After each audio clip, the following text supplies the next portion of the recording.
Olá pessoal do YouTube, tudo bem com vocês? Meu nome é Nabile, sejam bem-vindos a mais um vídeo aqui no canal. Vídeo de hoje a gente vai falar aí sobre um dos FIIs imobiliários que tá dando o que falar ultimamente, né? O Vino 11. Muita gente aí tá se perguntando o que que tá acontecendo com o Vino 11, por que que tá caindo tanto o valor das cotas, né? E o que que está por trás de tudo isso? Então, se você quer saber tudo sobre o Vino 11 e por que ele está caindo tanto, fica aqui comigo até o final do vídeo que eu vou te explicar tudo. Então, vamos lá. E se você gosta desse tipo de conteúdo e não quer perder nenhum vídeo que eu faço aqui no canal, já se inscreve aí no canal e ativa o sininho de notificações, tá bom? Deixa o seu like aí para fortalecer o canal e vamos lá analisar esse FII imobiliário tão conhecido que é o Vino 11. Então, antes de mais nada, gente, vamos tentar entender aí o que é o Vino 11, tá? O Vino 11, gente, ele é um FII imobiliário, né, focado em lajes corporativas, tá bom?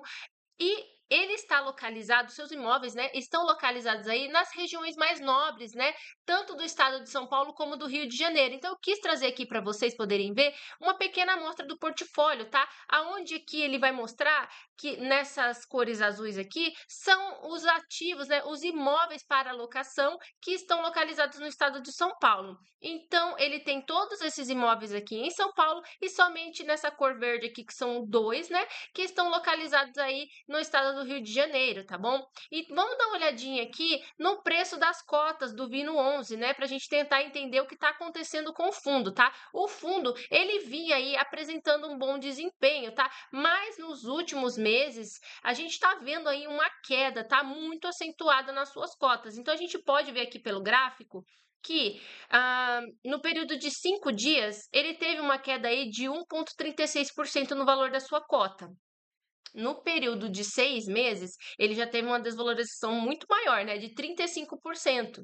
E se a gente for olhar aqui, no período de 1 ano, ele vem apresentando uma queda maior ainda, de quase 42%, tá, gente? E se a gente for olhar a máxima histórica do fundo, ou seja, desde quando ele começou a comercializar cotas, né, para que os investidores pudessem fazer parte do negócio, ele já vem perdendo aí um valor de quase 60% no valor das suas cotas, né, gente? Então é uma queda bem expressiva, né? Então a gente vai agora dar uma olhada no geral, né, para tentar entender o que está acontecendo, tá bom?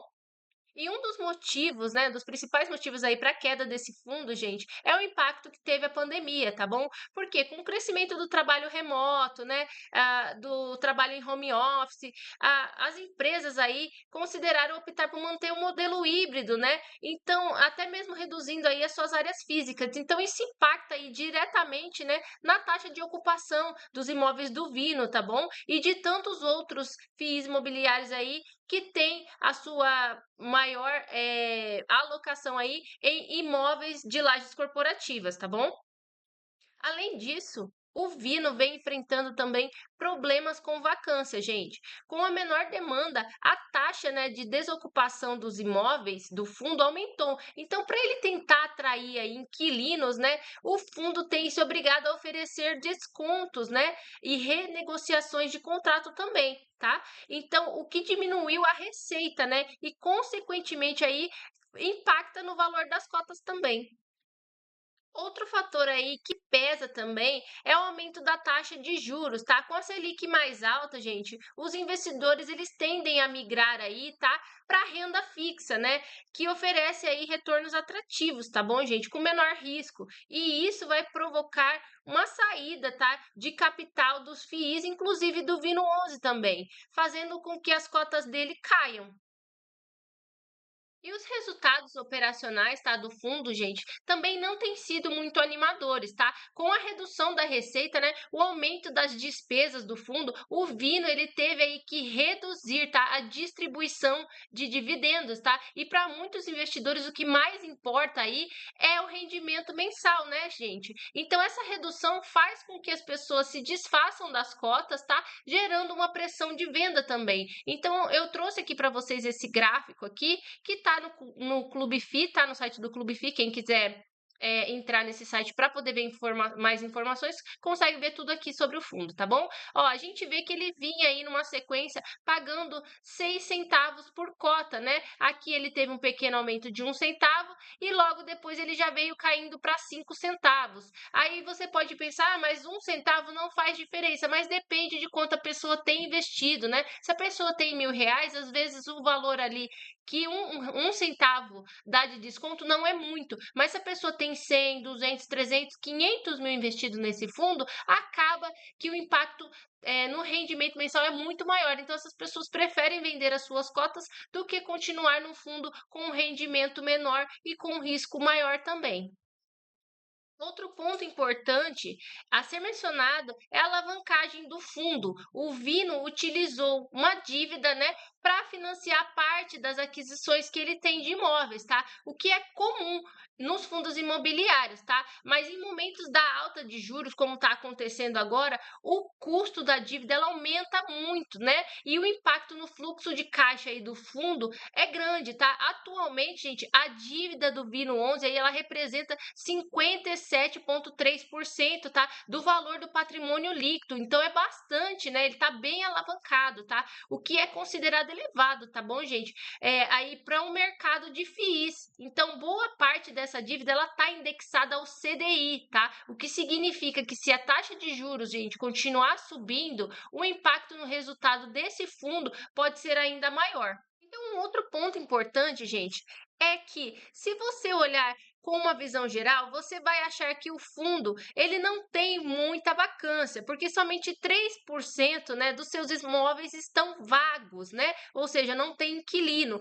E que a ocupação dele é excelente, 97% dos seus imóveis estão alugados. Mas a gente não pode esquecer, gente, que o principal ativo aí do Vino 11, né, é a sede da Rede Globo, tá bom? Em São Paulo, que representa aí a maior parte da receita do fundo, cerca de 44% da receita do fundo vem somente do prédio que a Rede Globo está locando, né? Ou seja, é muito complicado. Inclusive, eu quero trazer aqui uma matéria para vocês do site Terra, que é do ano de 2023, aonde diz aqui que a Globo, ela faturou nos anos de 2021 e 22, 29 bilhões, porém não foi suficiente para cobrir aí as despesas, né, da empresa e que ela ficou com prejuízo aí com um saldo negativo de 210 milhões. E não é de hoje que a gente ouve falar que a Globo aí vem enfrentando uma crise, né?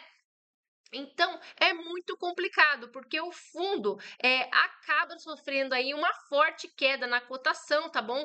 Porque há rumores também de que talvez a Globo venha deixar esse prédio da Vino, né? Não sabemos se é verdade ou não, mas tudo isso impacta grandemente aí na cotação do fundo, tá? Lembrando que a administração do fundo desmentiu essa informação, tá bom?